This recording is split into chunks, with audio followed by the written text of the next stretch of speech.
engineers. A lot of startups in Bangalore and in India are started by engineers, and as part of their initial startup phase, they're faced with a challenge to do the selling. So today, what we want to do is we want to give you a flavor of how this transition would happen. To do this, we have Manjula Shridhar, who has been through a transition from being a CTO to a sales head. So, Manjula. And then we have Deborat Singh from Gaze Metrics, who has been who has seen this transition. Being the CEO of Gaze Metrics, he has seen this transition, and he will share his views. So, I will hand over the mic to Manjula. So initially we thought we will do it as a speech and moderation, but since it's just two of us and we are distinctly in a different phase in terms of our sales experience, we thought Deborat will speak on the initial. Okay, let me move it. We definitely have two distinct phases here. One, the initial exposure to sales, probably during the beginning of the startup. And then there is scale-up phase. So we thought Deborat will speak on that initial mode. He's going through that now. And his experiences will be directly relevant to a lot of the entrepreneurs here. And then I will go and take it a little bit up and then talk about the experiences during the scaling phase. Right. So Avinash did a very good job of introducing me and saying that I'm going through a transition of being an engineer and trying to be a salesperson. I can't emphasize enough on the fact that I am an engineer and I'm struggling to be a salesperson right now. And you can get a sense of that based on the fact that I became a salesperson for my company because two of my co-founders did not want to be the sales guys. So it was like I became a salesperson by the way of elimination. So anyhow, when I started out, as an engineer, there is always a methodical way of doing things. You apply an algorithm in a certain way and it works as you expect it to, mostly. But it's quite different when you become a salesperson. So my first incidents that I really experienced was when I had to contact some senior person in a company, and I was trying to find out LinkedIn contacts or people who I can get an introduction from. And I was talking to this guy. He said, why don't you just call up that person? Just like that. I mean, should I just call? And I said, yeah. I mean, you don't have anything to lose. You don't have that contact right now, and if you can't get through, you won't have that contact anyway. So I decided to call up. I looked up their number from their website and called them up, and the receptionist was like, okay, who are you? And I said, I'm the CEO of Uber Labs, which was my company's name back then. And that somehow worked, and I was passed through. So I ended up pitching to the person. I ended up selling to the person after that. So the first thing that I really learned was people really want to talk. I mean, if you can offer something of value, they want to talk. So cold calls really work. It worked for me. It may or may not work for every case, but it does work. So there's no reason why we should hesitate in picking up the phone and calling up.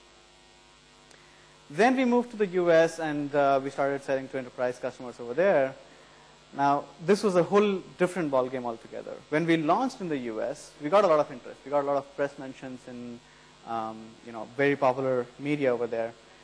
And we got around 300 sign-ups on the first day itself. And all these 300 were from large companies, Coca-Cola, Nike, and likes of them. And we thought, yeah, we've really nailed it. We're set for life now. But that wasn't the case. So everybody was interested. But when we started talking to these guys, they still said, this is very exciting, really cool product, really cool technology. But it wouldn't come to a close. And the thing that I was talking to Pankaj and Paul Singh, who were at 500 Startups back then. 500 Startups, by the way, is an investment company. So I was talking to them and I was telling them, this is what I'm encountering right now. Talking to all these guys, they're all interested, but it never converts. And so Paul said, forget about what you're trying to sell, or forget about which company you're trying to sell. Just focus on the guy who you're selling it to. think about that person and think about the ways your product or you can basically get him promoted to the next level in his job. If you can do that, either by yourself or with your product, you will make the sale. Now, this sounds sort of, aloof, it's up in the air, but it actually is true. If you focus on that person's needs, you actually make the sale. So what I started doing was, I was actually maintaining an Excel sheet of people who I was in touch with and stuff like that. That was my pipeline management tool back then. But so I started maintaining a list of things that people are interested in. These people who I'm talking to are interested in as part of their job or as part of the personal conversations I've been having with them. And I started sending these people emails about things that they care about. And this started building a personal relationship with these people, and that started to convert later on. And then finally, the biggest hurdle that I encountered probably was actually asking for an order. So I was staying in New York. I was actually staying primarily in the Valley, and was going back and forth in New York. And one of these incidences, I was staying at a person's house using Airbnb. His name is David Rash, traditional Jew, retired, real estate guy. So I was talking to him, and I was telling him, I'm meeting all these big guys, and they're having meetings, and they're very excited about the product, but they're not signing the contract. And he was like, did you ask for it? I said, no, but isn't that kind of obvious to sign the contract? He was like, the next meeting you go to, just tell them, so when can we start the trial? And don't come back without a clear answer to that. And I did that, and I was really surprised. The very next meeting, the same customer that I had been talking to for months, it actually, they said, yes, let's do it. And this ended up signing the contract. The big learning was asking for the contract, asking for the order. If you don't ask for it, they won't give it. And the next thing was, if somebody says no, how do you deal with that? So some people would just not sure. They would just not be sure, and they would say, "Okay, let me think about it. Let me talk to this guy," or "No, I don't think this fits right into our strategy," and stuff like that. Again, it was David again. He told me a really simple thing to ask for. He said, I remember the words very clearly. He said, "Ask them, you have a very clear reason to say no. May I ask what it is?" Again, it sounds really simple, but it does a trick. What it does is it actually forces the person to think and arrive at that decision rather than just intuitively say, okay, I don't think it aligns. But if you ask for this question, it actually forces that person to think through his response and arrive at a logical decision. And at times I've actually been able to convert people from no to yes just by asking this question. It really helps. I think that somehow summarizes the experience that I've had so far. There's a long way to go. I'm definitely not a sales honcho, as the title would normally say.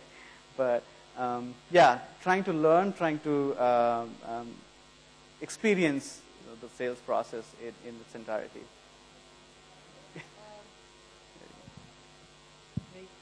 Thanks, Deborat. I think those are the experiences that I can echo as well. Probably more visceral for me because I did my first sales in India. But one of the key aspects that I wanted to touch upon in this whole thing, especially given the space you're in, which is a fairly new segment of product, right? So how do you decide on the pricing in such space, especially given you're a new company and you don't have any benchmarks for that? Mm-hmm. Right, yeah, so that's something that we did struggle with. So the problem in my case was there was no precedent, right? There's nothing else that they're paying for right now, and you can't really determine the pricing based on that. The trick that worked for us, again, this was based on feedback from mentors at 500 startups and some other people that we were talking to. Price it really high. It might sound insane at first. So price it really high. Nobody would say no just for the pricing without telling you that they're saying no for the pricing. And if they tell you that they're saying no for the pricing, discount it for them. And it takes a while to figure out what the right price point is. And you also have to create buckets of pricing for different kind of customers. For example, with Coca-Cola, which is one of our customers, you might actually ask for, several $1,000s a month, but if it's a small shop, you can't probably ask for the same amount. So you sort of bucket, create different buckets in the product and experiment with it until you have a reasonable sample size to figure out what the right pricing should be. Okay. So thanks, Deborat. I have another question, but what I do is I'll finish my session and probably open it out to the audience. And then if that question doesn't cover there, we'll get back to that. So from here, I would like to move to the next step. But before that, just a bit of a background for me. I'm definitely a geek, not a Honcho, as Deborat said. Large part of my career I spent in Lucent. For people who don't know, Lucent was very, very high-tech company. A lot of the inventions in the last century came from there. So there was a lot of premium on doing things which are not done by anyone else, right? So patents, inventions. We used to beat any subject to death by creating inventions on top of inventions. So the primary skill sets that you gain when you are at such companies is, how do you differentiate yourself in terms of technology, and how do you beat the technology down, right? And say, my technology is better because it solves so and so. And it's in a very, very unreal space, right? And then, apart from the profession, as a personality also, I know I've been always a geek, first bench, and people, most of you would hate, right? So that's me. So my first exposure to sales was actually when I started my first company, which was Honchos Network a few years ago. But the difference there was I was the CTO of the company. So I used to go at the end of the sales cycle as this glorified CTO and then talk about some of the technologies and then used to see the sales getting closed, but not really, the target was not on my head.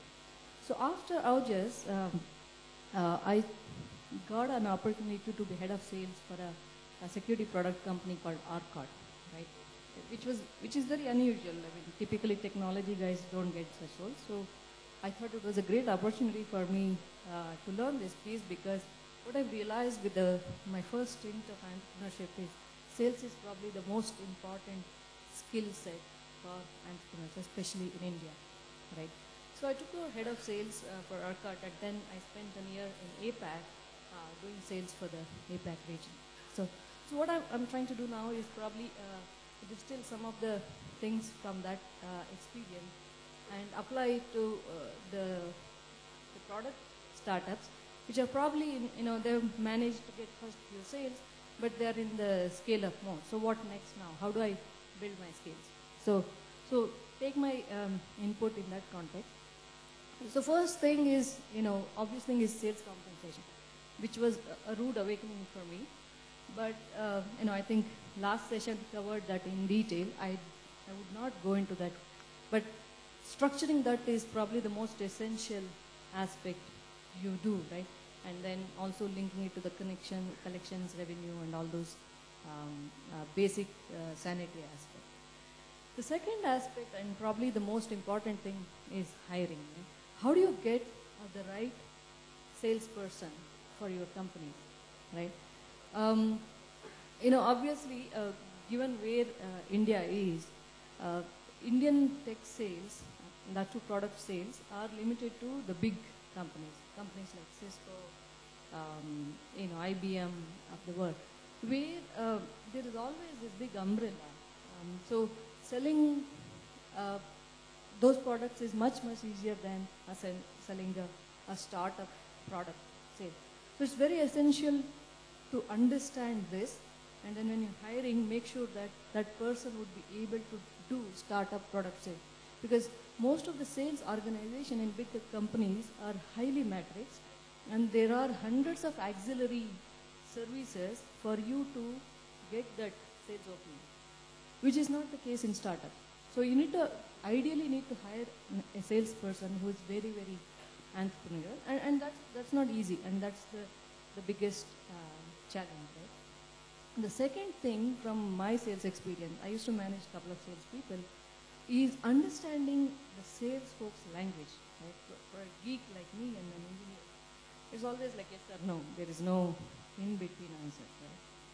But I realized there are various gradations of yes when I speak to my sales guy. And there were 4 deals. I used to ask him, okay, when will this close? Yeah, this quarter, obviously. So, and they give you a lot of detail. But only with practice, I really learned to understand which one is a real yes and which one is maybe and which one this deal is never going to happen. Right? So, because it's just the culture of sales is that they are trained to talk optimistic.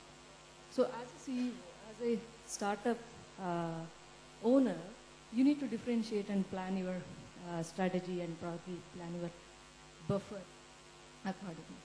And from an Indian sales perspective, the third most important thing from a startup person as well as a salesperson is, not ignoring the services companies.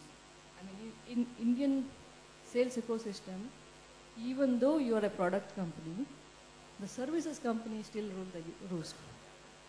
Very simple reason, right? Many of the Indian companies, Indian CIOs, they buy a phone number, not a product. So you need to have that many hands on the, on the job to be able to manage the volumes. And also, most of the cases, the implementers are not the customers. It's the services companies who have strategic collaboration with a lot of product companies, and then they basically become the influencers in terms of either implementation or even decision making to a certain extent, right? So it's very, very essential to understand that services sales ecosystem and then align your products. So this was complete eye-opener for me. I always used to, again, this comes from my geekiness, right? Product, I don't have to bother about services, all that.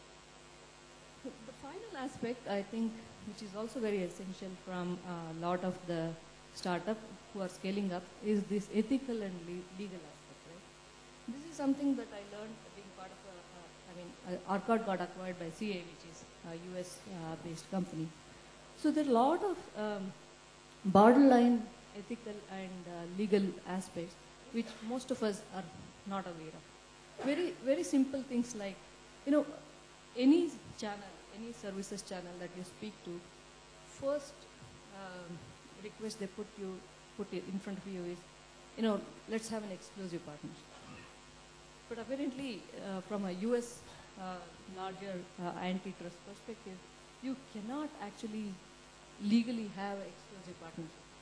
I mean, there are obviously ways around it which smoothen the legal aspects, and then you'll still be able to do business with proper legal and ethical proper legal and ethical guidelines. But you need to understand those things. I mean, for us, having an exclusive partnership with respect to volumes and typical price points is considered very, very normal and also a very, very competitive strategy. But as you are growing and probably depending on the legal context in which you are doing, some of very obvious and which doesn't look unethical may be unethical, especially if you are going in a global. So I think from a startup scaling perspective, these aspects also are something that one needs to understand. So these are some things I wanted to put forth. Obviously, we both are ready to take further questions. Can you reduce the light? Yeah, it's really bright. We can't see. Can I ask a question here? Yeah, sure. So the question is, as a startup, how do you know, we are still figuring out the solution, the problem solution fit and the product market fit. How do you know if it's the sales guy or if it's your product, or if there are many problems, right? Is it your product, or is it the sales guy, or is it the sales guy not working working in the right combination with your product, even though the product is good? So how do you identify these problems? Yeah. Well, in our case, it was exactly the same situation. We had a pretty cool technology, but not the absolute right fit in the market. I think there is no right answer or wrong answer to this question, right? Something that worked for us was not hiring a sales guy at that stage, at the very least. I think we delayed it quite a bit, which we shouldn't have. But at least when you don't have a product market fit, when you're trying to figure that out, it should largely be the founders who take that onus and talking to the customers and understanding what they really want. If you absolutely need somebody as a salesperson to do that, get an advisor to do that for you, rather than actually hiring a salesperson. Yeah, I echo that completely. Sorry, right? how does an advisor sell? I mean, this. So an advisor who knows that industry and also knows your startup and has some sort of vested interest in your startup for startup success. So you will need an advisor if you don't understand your customer that well, right? If you as a founder don't understand your customer that well, and you need to bridge that gap, even to actually start talking to this person, you need an advisor by your side who understands the customer well, who understands you well, and sort of can act as a bridge between the two of you. But don't hire a salesperson too early. I think that would be my advice. Yeah, so that's why I divided it into startup sales and scaling phase, right? Startup sales has to be done by the founders. That is how you really understand the market. If you are just sitting behind your computer and letting someone else do the sales, that's, I think, surefire recipe for failure. First of all, you don't understand your product well enough, how it is being used. And second, you don't understand the market space. So, and then you can't hire a proper sales person if you are doing that. Okay, so can you just We can yes discuss or no? details Yes or later. no question. Yes or no question. So delay the hiring of the sales guy until you can't handle it yourself because of the volume. Yeah, Yeah. exactly. Thank you. Yeah. When you want to scale.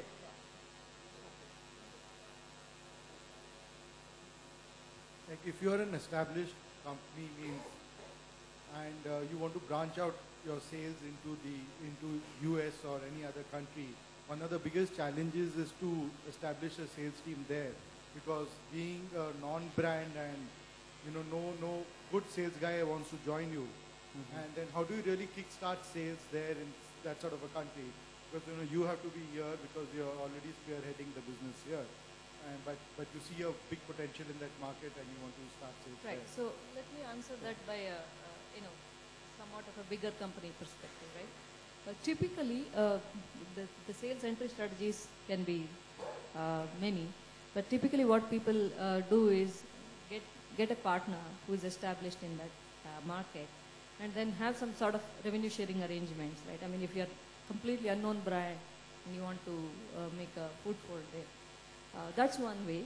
But certain markets are very, very open to direct entries as well, like what Deborat is doing, right? I mean, he's fairly unknown brand, but he has had a very good success in that market. So, Yeah, I think in our case, we were sort of fortunate to have 500 startups backing us. We got some press because of that. And we started capitalizing on that press. But I would give an example of Turkey, and I think Manjula is right on the money. Turkey is a market that we had no clue about. We had a partner approach us, and they said it's a big market, we should approach it. We were not sure, and we said to them, you guys drive it. If you guys can drive it, let's share revenue. And that's been working well. But I think I haven't done this myself, to basically be in a different country and sell it in a different country totally without actually moving there. But I think partnering with the right kind of people is a very good strategy. Or get some press, do some PR, and try to establish yourself, at least in front of the first seed customers who you can then rely on and quote and reference and move on from them. If you don't want partnerships. But I think partnerships is a really good, it's one of the easiest way to start, actually. yeah, and also some country rules dictate that. I mean, this was some another rude awakening for me, right? Some countries like Indonesia or some of those APAC countries, they have this concept of Bhumi Putra, meaning you need to have somebody local in order for you to sell. I think some Middle East countries also have this rule. So while partnership makes strategic sense, sometimes you may be forced to have a partner just to get into that market. I just wanted to ask, now that you're talking about Geeks and Honchos, there's also this whole new concept of evangelist who's coming into the in between, the guy in between. So how relevant do you think is for a startup? I mean, according to me, the greatest evangelist we know of is Steve Jobs. So he took Wozniak's idea. I mean, it was co-founded by both of them, but Steve Jobs evangelized the whole Apple to the world. So how relevant do you think an evangelist is in the sphere of a startup? Okay, so let me share my experiences, right? First of all, I think a lot of founders also need to be highly visible, right? I mean, first to raise funding, second to build the buzz about the company. So in a sense, they are doing the evangelist job, right? But second, if you're past that stage where you're established and you're like trying to go to the next step, there whether truly an evangelist is needed or not depends on the segment. If you're selling fairly regular, established product and competing with the known companies, then probably there's no need for evangelism in a product market segment kind of way. But if it is something very new and then you're trying to establish the concept, obviously, there is a huge need for evangelists, and that needs to be, I think, founders also need to take that job or get a very, very good marketing professional to do that job. So I think especially when you have a new kind of product which does not exist, it's a new category sort of a thing, the evangelist role is required. Who plays that role? I think initially it's obviously the founders who have to play that role. In our case, the way we did it is we did not do it consciously. We did not understand that you need an evangelist and stuff like that. What we did was I was sort of following all stories in media, especially the tech and ad tech media, around photos, right? What are people doing with photos? Who are the journalists covering it and stuff like that?